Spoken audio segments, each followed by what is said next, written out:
This week's Piltch Point with Abram Piltch is proudly powered by PureVPN. The best way to protect your privacy online is with PureVPN. You can hide your online activities, say goodbye to regional restrictions, and improve your streaming quality. Plus, it's available for almost all of your devices. To get a special price and a 31-day money-back guarantee, you can go to piltchpoint.live/PureVPN. Hello, Internet. Sorry for the interruption. I just want to let you know we're doing an audience survey to get to know you better, what you like, what you don't, what we might need to change. It's completely free. It takes about 60 seconds. If you go to PLUGHITZlive.com/audience and fill out the survey, you'll be entered for one of 2 CES prize packs with bags and shirts and a whole lot more. Again, it takes 60 seconds, PLUGHITZlive.com/audience. And now, back to the show. Okay, so this is a topic that you and I, tonight, that you and I have both been following over the last couple of weeks, and it is fascinating, Abram. Yes, so as we all know, there is a war in Ukraine. Russia has invaded Ukraine, and that has made Russia a fairly unpopular country in America and and much of the rest of the world. And one of the most popular antivirus programs is Kaspersky Antivirus. And many websites, including, we do not recommend antivirus apps on Tom's Hardware, but some of our sister sites, such as Tom's Guide, different site, do recommend antivirus, do have lists of the best antivirus, and many of them put Kaspersky at or near the top of their list before all of this. Now, Kaspersky claims that it is a global company, but the founder of the company, Eugene Kaspersky, is a Russian national who apparently was actually originally trained by the KGB. Now, of course, they're an international company.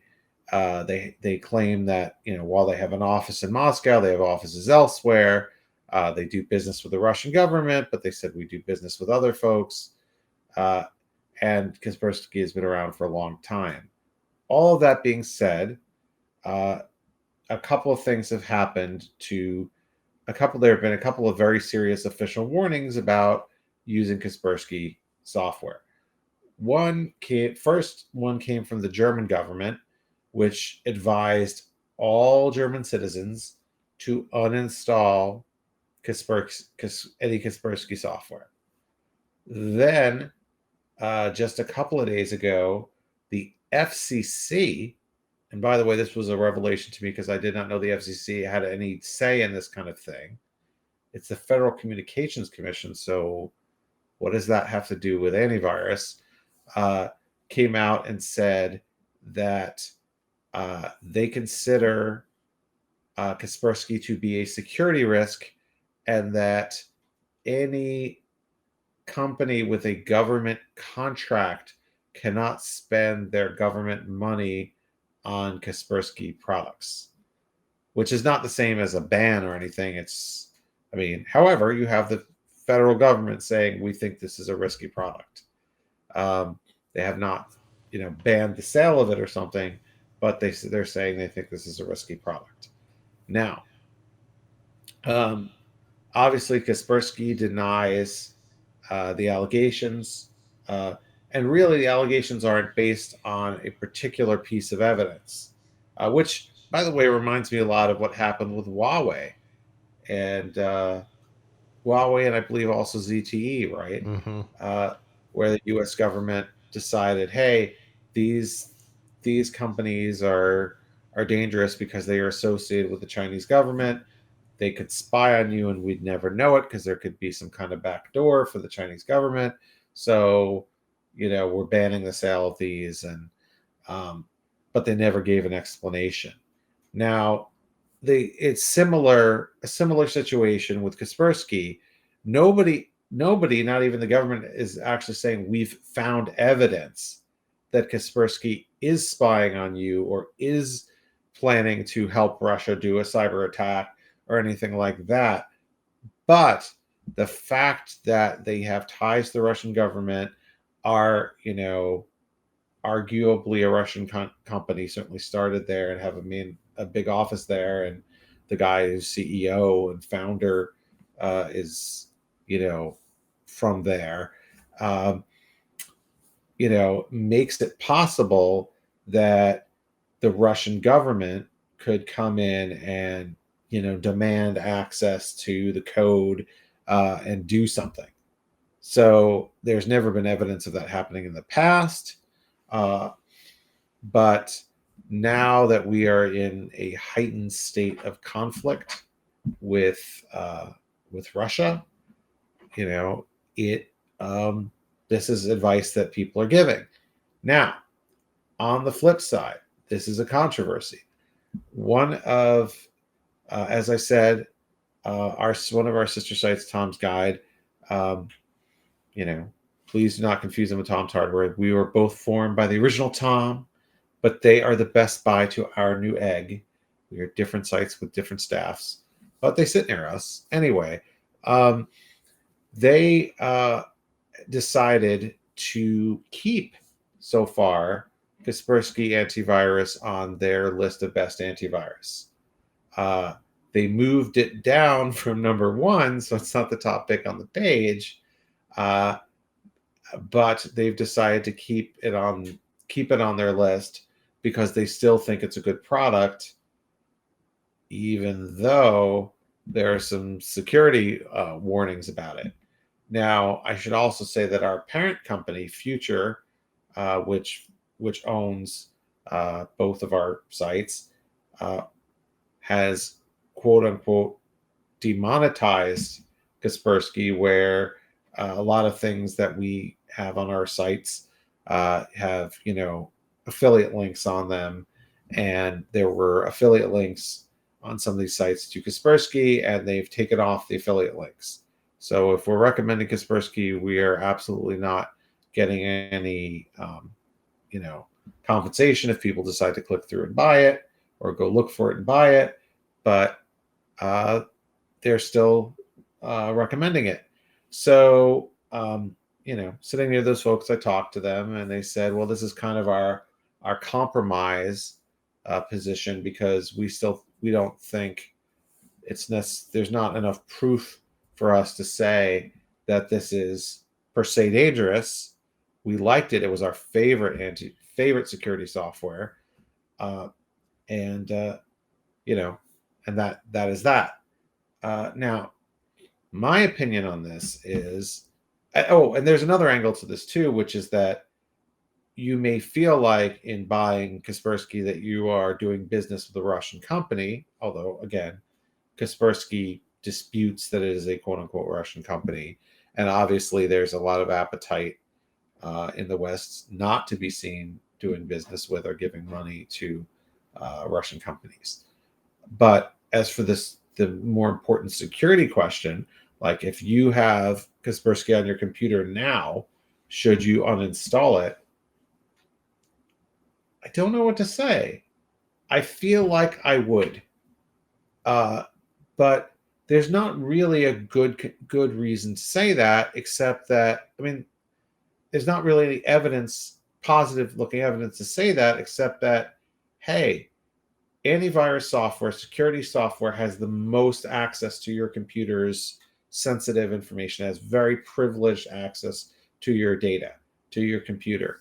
So it is not impossible for,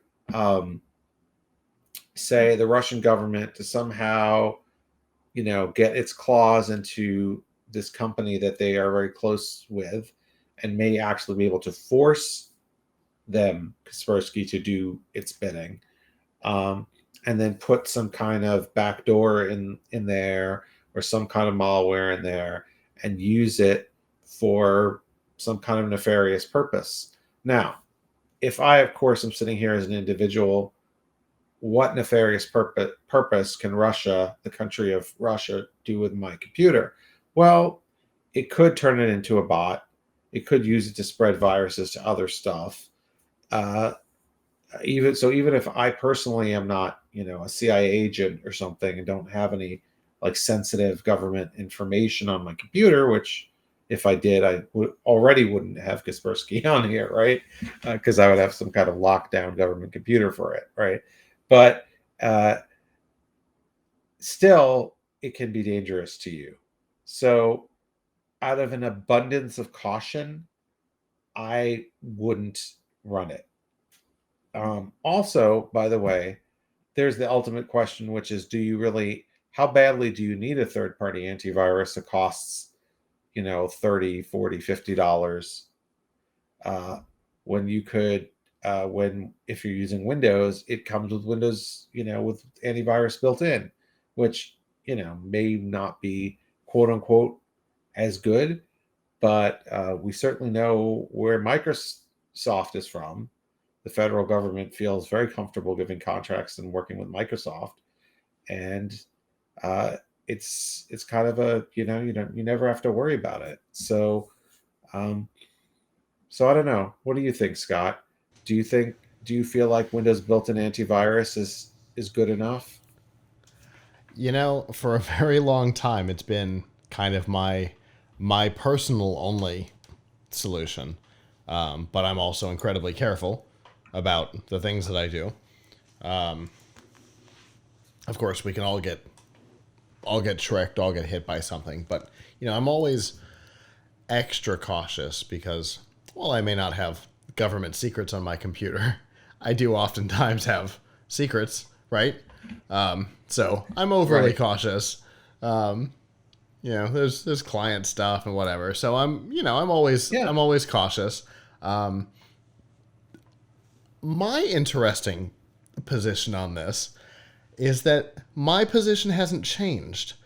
I have always been wary of Kaspersky. Because my take on Russia did not change 5 weeks ago. I have always felt that it was possible and probable that this former KGB agent who's running the country could possibly be in cahoots with this former KGB trained asset who runs a security company. So my take on it hasn't changed. I've always recommended against it.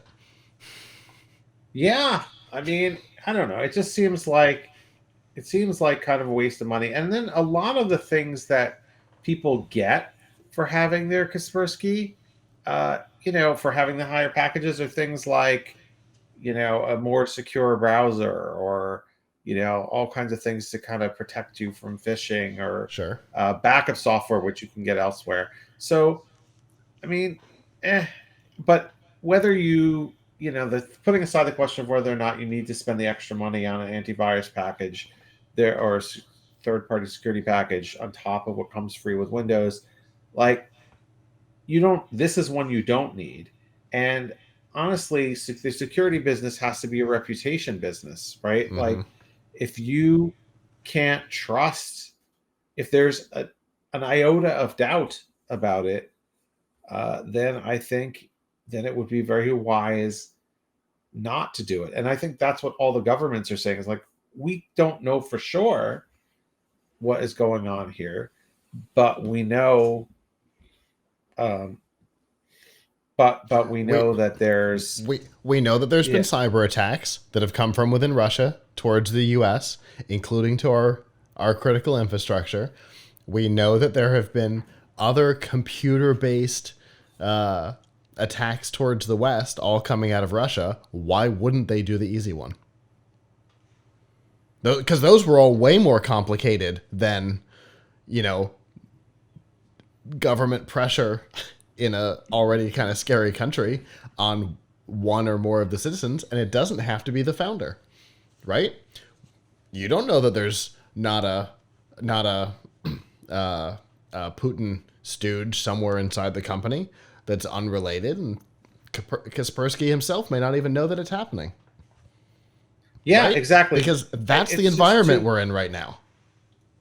Yeah. Now, I mean, I hope there's not a Putin stooge inside of other software companies Sure, that we're sure. not as suspicious of, right? But yeah, it's.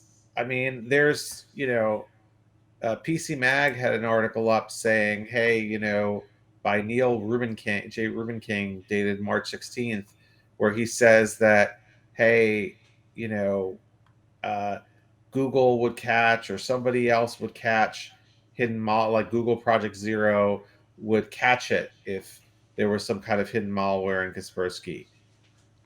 I don't know. I mean, But even by if, the time you caught it, there you go. Even yeah, if you did, it would already be in the wild. right. So by the time you caught it, it was too late. So I Mhm. mean, sorry, you just can't. I mean, is it guilt by association? I don't know, Possibly. but maybe we should. I'm sorry, maybe we shouldn't trust someone who's associated with the KGB to be providing our security at this time. Right. Absolutely. There's enough there's enough chaos surrounding what's happening over there, and not just what's happening there, but what's happening from there, right? It's a spider web of weird that's coming out of this conflict. And there have been, I mean, the idea that the guy who has threatened nuclear and chemical attacks on Ukraine, on the West, on NATO, the idea that he wouldn't go, hey, can you put a couple lines of code in to do this? For the We saw a NuGet package. This would have been one of our topics last week. We saw a NuGet package get updated by somebody outside of Russia, that if it ran within the borders of Russia or Belarus, it started one directory up and started deleting files until it didn't have permissions anymore.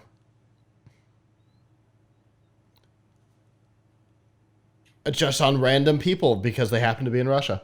I When it comes to the computer aspect of this conflict, it's getting weird. And it's getting weirder every week. So the idea that, you know, two former KGB guys might work together to essentially spread malware across the world, yeah, totally possible.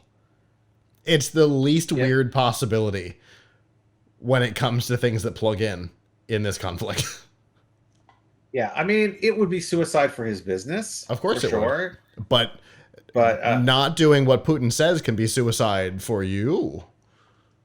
yeah, that's true, right? It would be suicide for his business. Maybe he takes some money and runs. I don't know, but we can't count on that to protect us. So Mm-hmm. yeah, I don't I would not I would not install the software. If I had it installed, I would uninstall it. That's my 2 cents in this matter. Yeah. Mine as well. Uh, Mine was that 6 months ago and 2 years ago. But Yeah, I mean it. Yeah, there you go. So there you have it. Some controversy there, but if you go with what multiple world governments are saying, you right. should probably agree with us. Yeah. And if the US and Germany are coming together on something like this, we're we're looking at something you almost certainly should be listening to, because the US and Germany almost never agree on global Right, positioning. right. So if the US and Germany are both going, "Hey, I don't know about this," there might be something happening I'm behind the scenes that we don't know about. to be clear, I'm not nearly, perhaps wrongly so, I'm not nearly as sold on the Huawei ban, right? Like they never provided any any evidence for that. We are not in the same kind of, I mean, relations between US and China can be fraught, but they're not in the same place.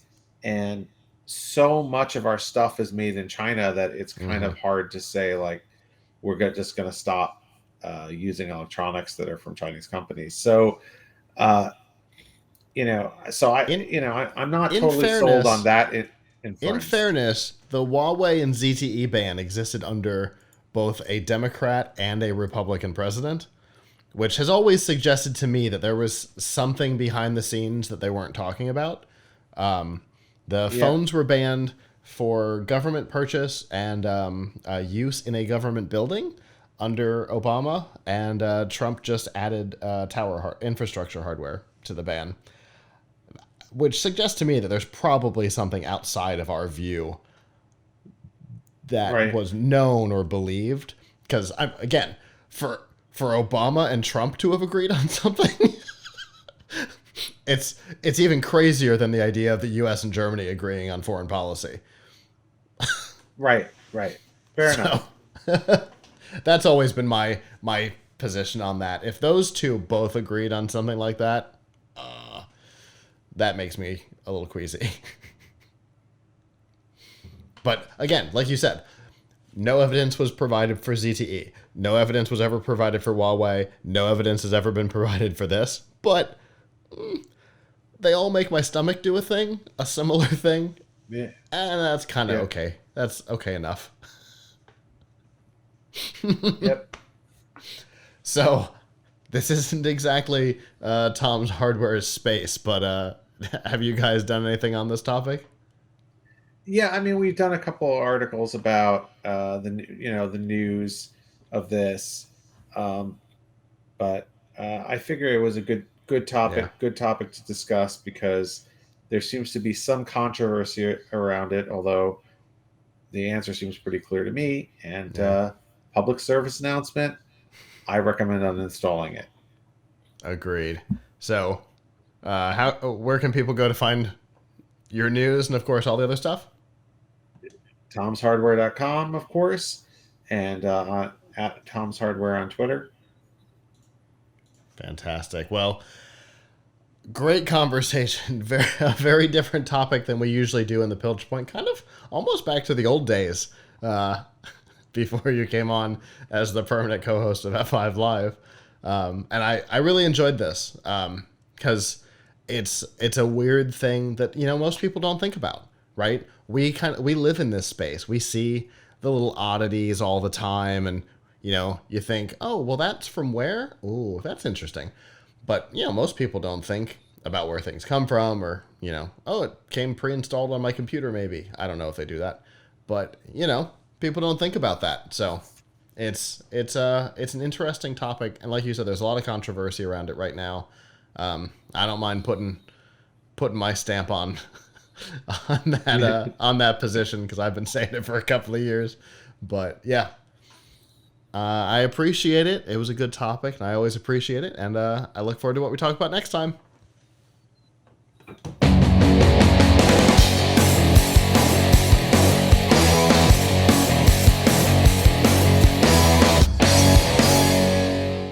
Hello, YouTube. Thanks for watching, and I hope you enjoyed this episode of the Piltch Point with Avram Piltch.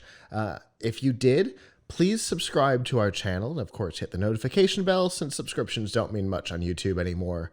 And if you've got topics you'd like us to discuss in the future, we'd love to hear from you in the comments below. If you don't want to follow us on YouTube, that's okay. There's a lot of other ways that you can follow our content.